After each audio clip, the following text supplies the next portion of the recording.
You truly are an inspiration. When I signed the law setting this up, and you've heard how it came about, and I appointed Mark to head it up. I said, Mark, this is a very important job. A job that is going to require patience, wisdom, leadership, courage, listening.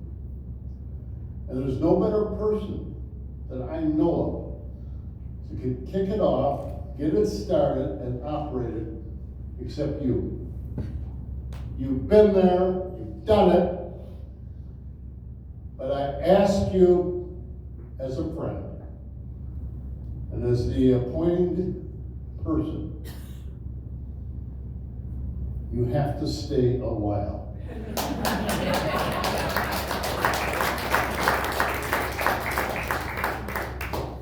Now, 30 years is quite a while. But I can't tell you how proud I am, Mark, of you as a person, you as a leader, and as somebody that has implemented the law and made it, I think, the best river law in the United States. Mark Cupp.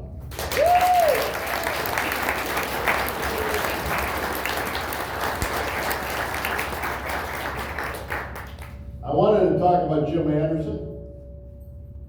This is a fantastic community. Sauk City and Purtisac is doing what I love to see in small communities. We have so many small communities throughout the state of Wisconsin that are really hurting. But Sauk City and Purtisac have taken upon themselves to redo the Riverway.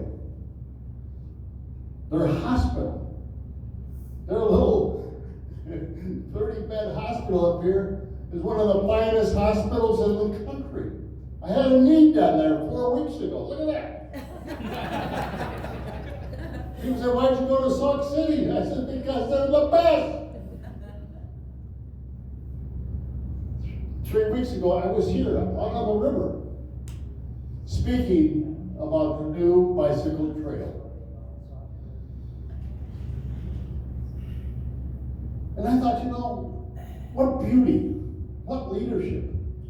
And as I was speaking, an eagle flew down and caught a fish right off where I was speaking.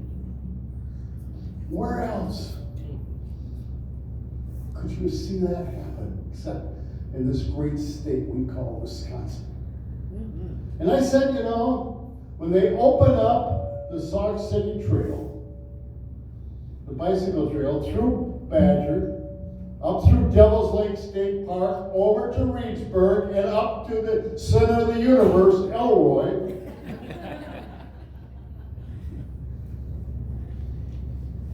I said, you know what we really need to do? How many of you in this room ever followed the Iditarod up in Alaska, the dog trail? I said, why don't we have a bicycle trail around the state of Wisconsin? My view and vision has always been from Milwaukee to Superior, from La Crosse to Green Bay. But wouldn't it be fantastic, Drew, to start a bicycle trail and a bicycle race from Sauk City all around the state of Wisconsin back here, just like that did right. Then I thought, the day coming up, why don't we have a Spencer Black, a Dale Schultz, a Dave Martin, a Mark Cupp, a John Urbanbach? Just think of this. We love this trail, but just think of, why don't we have one of those endurance treks that is so popular? Walk 10 miles on the Ice Age Trail or 15 miles. Bicycle from Elroy to Sauk City. Get in a canoe and canoe 25 miles down the Wisconsin River and start publicizing it, Todd. Don't you think we could have one of the most successful races, treks, endures things, and the beauty of that, and people could see what Spencer and Dale and Dave and John and I and all of you fought for to save that beautiful river. We can make people all over the country come here. And once we started, I think we'd be tremendously successful. John Urbanbach, thank you for being here, being involved. And you're a resident up here, so you know how important this area is, and I appreciate you being here. Andrew, Drew, thank you for always publicizing the beauty and the wonderfulness of this great state. Thank you so very much. Todd, I'm glad you're back in the DNR. And back home, and thank you very, very much. Before you get the hell out of here, though, I want to know where that small bass. I never caught that many small bass in my life, I'll tell you. We're going to go fishing someday. Maybe on that truck I'm talking about, huh? My friend, Dave Martin, what a hero. What an outstanding individual.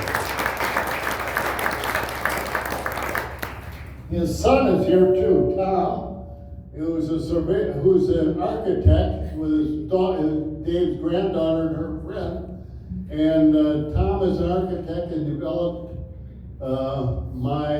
I've got a assisted living and memory care development that we had the groundbreaking on Wednesday at Wisconsin Dells. And Tom, is Tom here?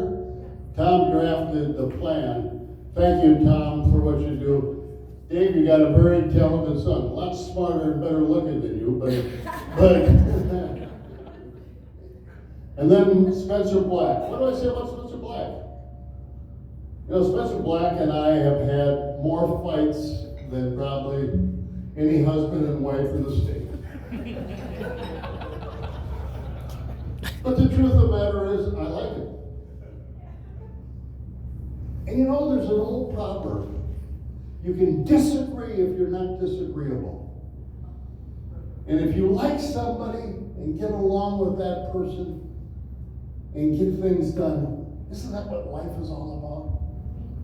And that's what Spencer came to me to be. He could have stood in the way, but he wanted to get things done for the environment.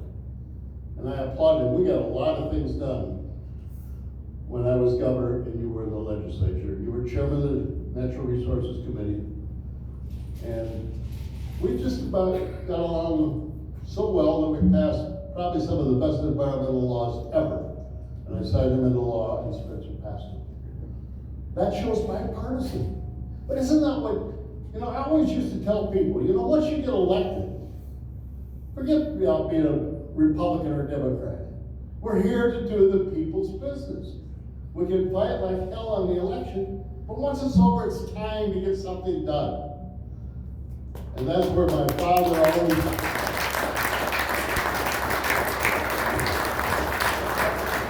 And that's what my father taught me. He says, Tommy, one day when I was mouthing off, he said, you got 2 ears and 1 mouth. Use them in that proportion, you'll get along a lot better. And that was one of my 10 commandments. And the other one was with Governor Warren Knowles. It's quick aside, but Warren Knowles comes in this Warren Knowles looked like a governor. I mean, it's silver, wavy, beautiful hair. He really did look like a governor. And he called and asked me if he could come in and see me my first day as governor. And I would have a big celebration, and I set aside my first half an hour, my first appointment in 1987 in the governor's office for Warren P. Knowles. And he came in at 8:30 in the morning, just like he said he would. And I put him in his chair, gave him a cup of coffee, and he said, this is not going to take very long. I sat there with a big tablet. I thought he was going to tell me how to be a good governor. And he looked at me, and he said, you're going to find this strange, maybe funny, but someday you're going to look back. And and remember what I'm going to tell you. And he said, one day I was on a speaking dais, and all the speakers before me spoke on and on and on, and I had to go to the bathroom. And I had to go to the bathroom. And I had to go to the bathroom. And I didn't think it would be good to have an accident in front of 150 people as governor. And he said, I was in so much pain that as soon as I got to speak, I says, great being with you, but I gotta run. And he says, as a governor, never pass up a bathroom.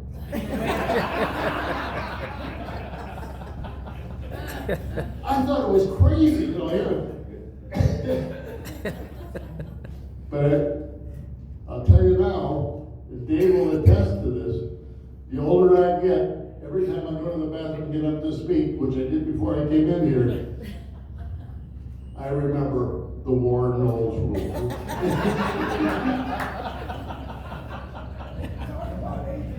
And Dale Schultz, my good friend, my honey partner, my neighbor, he also represented me as a state senator. There couldn't have been a more dedicated, passionate public servant than Dale Schultz. Only surpassed by his lovely wife Rachel, who was here, who was the superintendent of schools, just did a wonderful job. She really is the leader in the family. Dale is bigger, but Rachel runs the family. But Dale Schultz always was there. He always came in, he always had an idea.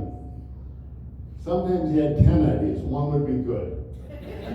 My idea was I had to find the one good one out of what he had to say. But he usually had something really made a lot of common sense. And the nice thing about Dale, which I love about him, is his passion for this area, his passion for the people, and his passion to serve.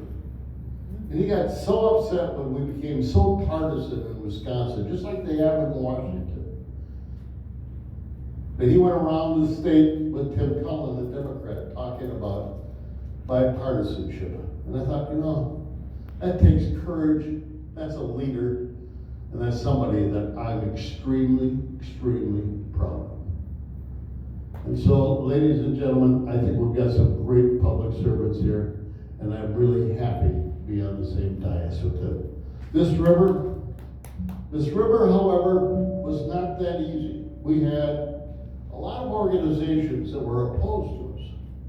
But there was Dick Cruel, there was Dale, there was Spencer. Legislators went up and down and met with the opposition. Don't see that anymore. People go out, and there were some organizations that were set up to stop it. I went out to see them. Every time I went out to speak, there were people that came and demonstrated against me. Mark would be with me, or Dale would be with me, or somebody would be with me, and we'd talk to them. And it's amazing when you get people to sit down and talk how much you can accomplish. And there's an old adage, an old commandment by Ronald Reagan that said, it's amazing how much you can accomplish when you don't care who gets the credit. And that was the case in the lower Wisconsin River. Some Democrats, some Republicans, a lot of farmers, and a lot of locally elected officials who all came together and said, this is too beautiful. This is too wonderful. This is something that's got to be preserved. And we were able to come together and get it done 30 years ago, and I couldn't be happier to be here today.